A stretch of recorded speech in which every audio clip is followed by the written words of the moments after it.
of when I first moved to the US. So I didn't speak any English. And my parents just like dropped me off at kindergarten the first day, and they were like, okay, good luck. Oh, wow. And I was like, okay. Thanks, Mom and Dad.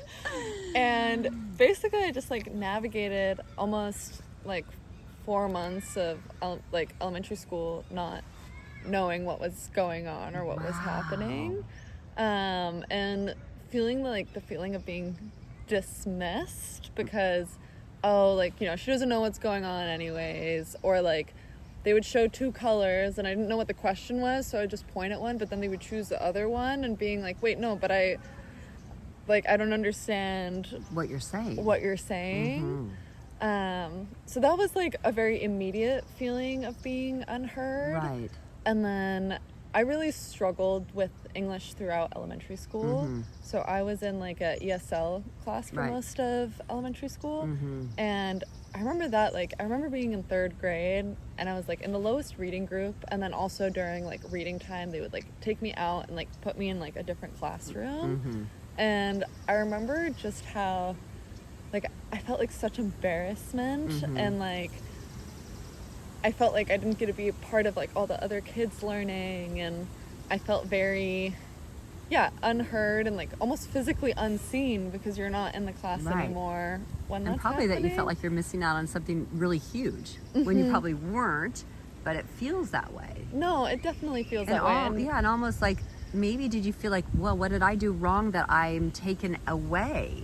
Yeah, and I almost felt like I was being branded. Yes. Like, because I did feel like I had improved so much and I was trying so hard, and like the reading group above me, like I'd be like, I know I can read that book, like I have read that book independently. Right. But I felt like they had put this brand of like, oh, she's like bad at English. Right. So early, so that like, and I think the teachers like told that from year to year. Right. And it kind of just kept being passed down. Yeah, and I was always very good at math, so like they were like, oh, but she, she's smart, she like is very good at math, but like English, like she struggles with. And I like struggled with that actually all the way through elementary school, actually until middle school. I think in part because it was like a new school. Right. And fresh start. And I also think I learned to like approach English differently. Okay. I was in this English class where there was a lot of like creative writing classes, and every 2 weeks we had to turn in a creative writing assignment. And I like that because like I felt like in elementary school we were learning all these rules for English, and I kind of struggled with the rules and the grammar, and like they would just be nicking off points for my grammar all the time and my spelling. Whereas in this creative writing class, it was like, oh, actually I'm getting points because I'm doing things my own way, or telling a story. Like storytelling became a really big part of my life because of that, because I was like, oh, I can be more liberal with the way that I use my words and the way that I use my own way of thinking. I love that. I'm curious, when you were little, did it impact your friendships, I'm sure, in elementary school, like on the playground? Or did the kids know, hey, Freya can hang with us, she knows the language? Or did a little bit of it?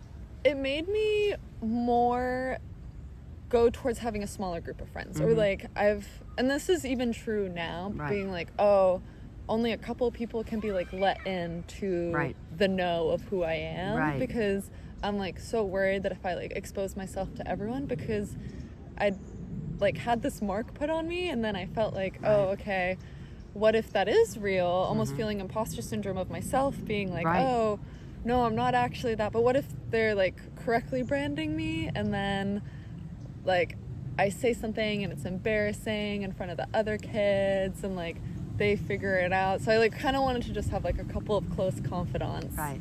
Isn't that amazing? Because I had a similar situation with grammar and spelling and punctuation. I would write papers and I would get, great scores, and then just point off for this, point off. I always struggled with that. And I was born here.